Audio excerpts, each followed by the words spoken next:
Hansel and Gretel.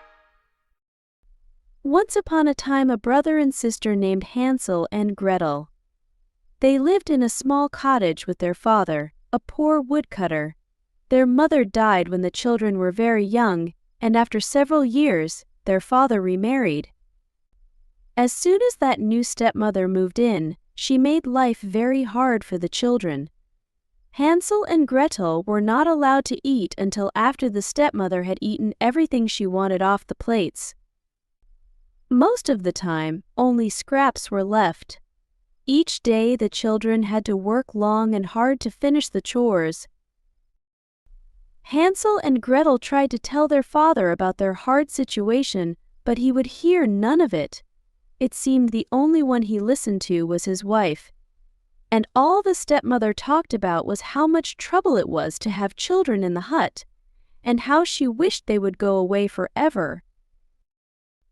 Each day there was less and less food for the boy and girl to eat.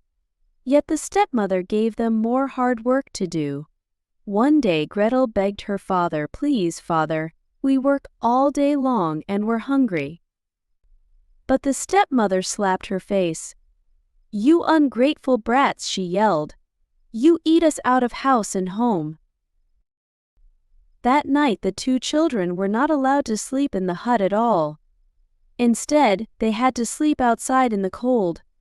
They shivered and tried to keep each other warm as best they could. Winter was coming, and their clothes were so thin it felt like they had no clothes at all. They shivered and tried to keep each other warm as best they could. The next morning when the sun rose, Gretel turned to her little brother. "Hansel," she said, "we cannot stay here any more. We must escape, today. There has to be more to eat in the woods than what they give us at home." "What if we get lost?" said Hansel. "How could we get back?" "I will take bread with us," said Gretel, "and leave crumbs of bread behind us. If we have to come back, all we need to do is to follow the crumbs back home." And so the two of them escaped from the house into the woods and left behind their hard life. Chapter 2: Into the Woods. They went deeper and deeper into the woods. Gretel was careful to drop one crumb behind her and then another, just as she said she would do. Alas! They looked for something to eat in the woods: an apple tree, pear tree, some nuts on the ground, even dried up berries. But there was no food to be found. The trees and bushes were all past the time when they bore fruit. The poor children were hungrier than ever. At last, poor Hansel and Gretel knew they would surely starve if they did not return to their hut. All they needed to do was to follow the breadcrumbs that would lead them home. Yet when they looked for the trail of breadcrumbs, there was nothing to be found. The breadcrumb trail was no more. A bird whooshed up into the air, and in its beak was a large breadcrumb. Hansel and Gretel were struck with grief. The birds must have swooped down and stolen away all the breadcrumbs. The sun was setting. A wolf howled in the distance. Hansel and Gretel knew they were lost and hungry. Now they were scared, too. Gretel whispered Hansel in fear. "What will we do?" She did not know what to say. All she could do was to hug her little brother. Every minute it was getting darker and darker. Again, a wolf howled in the distance. All of a sudden, Gretel saw a small light shining from far away. It must mean someone was living there in the woods. "Look," cried Gretel. "I bet whoever lives there will be kind and will take us in." The two children sped as fast as they could to the light in the distance. But when they got closer, they were astonished by what they saw. Try to imagine this from top to bottom. The hut was made entirely of candy. Wrapped with white frosting and dotted with red licorice bricks, the hut was decorated all around the edges with large hard candies and a gingerbread roof. What a sight to see!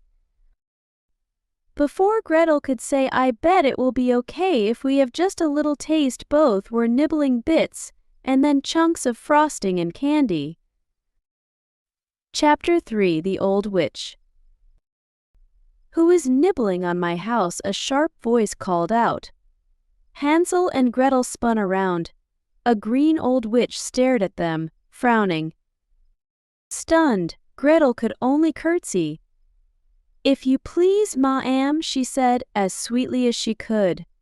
"There was so much candy on your house, and we're so hungry." "You got that right. It's my house," snapped the witch. Her voice dropped. "Well then," she said in a gentler tone, "come inside. I'll get something for you to eat." Hansel and Gretel looked at each other. It looked like this was going to work out fine after all. They would be warm, fed, and safe. What more could they want?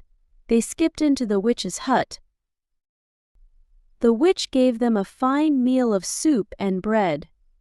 As they licked their spoons and swallowed the last crust of bread, they looked around. Then what the brother and sister saw turned their hearts cold. Piles of bones in the corners. Yet the two children were very tired, so tired that they tried not to think about any of this. Instead, they quickly fell asleep. Chapter 4: Locked in a Cage. When he awoke the next morning, Hansel found himself locked in a cage. The witch roared to Gretel, "Your brother will stay there from now on. Every day I will fatten him up, until he is ready to make me a fine dinner." She laughed, rubbing her hands with glee.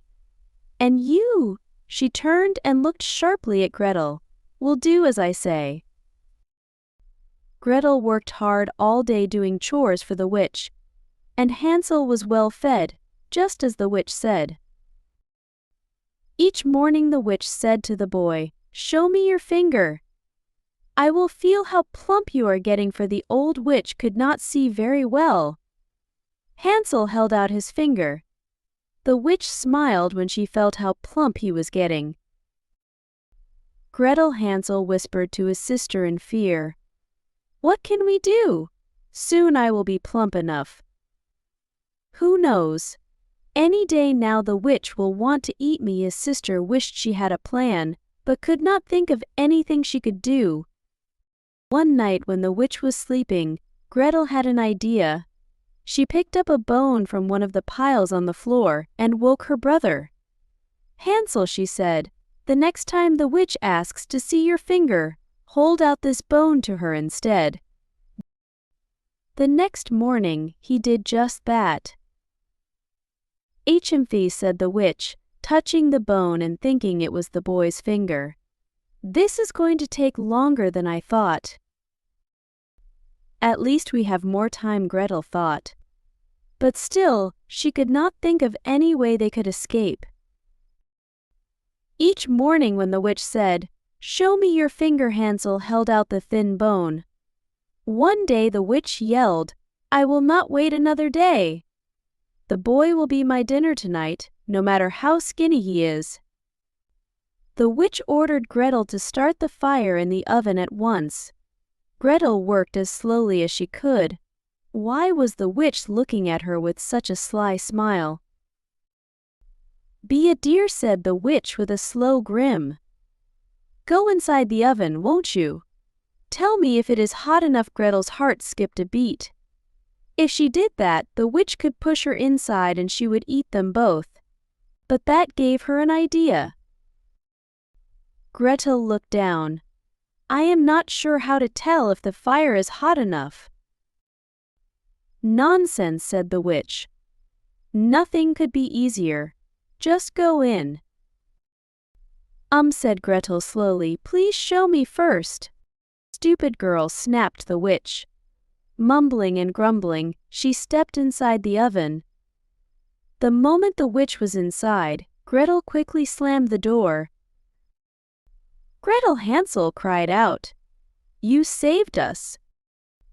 The sister tried to think fast. "Where is that key to your cage?" She looked and looked. At last, she found it below a heavy barrel. she freed her brother from the cage. How they hugged and laughed. Then she went back to that barrel. Why was it so heavy? And that is when she found out why the barrel was filled with precious jewels. Their pockets filled with jewels, Hansel and Gretel ran out of the witch's hut as fast as they could. Chapter 5. Reunited. They soon found a small path and followed it. The small path led to a wider path, and the wider path led to a road. They waited by the side of the road, hoping someone would ride by. A horseman trotted up and Hansel and Gretel waved their hands. When he stopped, the children offered one of the small jewels. The horseman was happy to give them a ride home. When the brother and sister opened the door to their home, their father was wild with joy to see them. He had worried night and day since they left. They also learned that their stepmother had died. She would never trouble them again. Hansel and Gretel could once again live happily with their father in the hut in the woods. And so the three of them lived in joy for many years to come. Let's not forget the lesson in this story. Hansel and Gretel show great courage in a difficult situation. Despite being abandoned in the forest, they use their wits to find a way back and ultimately outsmart the witch. Importance of family. Even in tough times, Hansel and Gretel stick together and support each other. Their strong bond helps them overcome the challenges they face. Being cautious around strangers reminds us that appearances can be deceiving. Overall, Hansel and Gretel teaches us that staying brave, supporting one another, and using our intelligence can help us overcome even the darkest challenges. Here are some key vocabularies from this story and their meanings.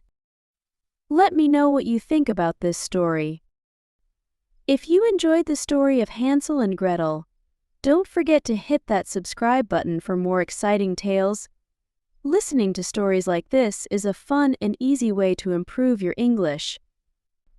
Remember to give this video a thumbs up and share it with your friends. Let's keep learning together. Turn on the notification bell so you never miss out on new stories and language lessons. Join us on this journey and start mastering English one story at a time. Thank you and see you in our next video.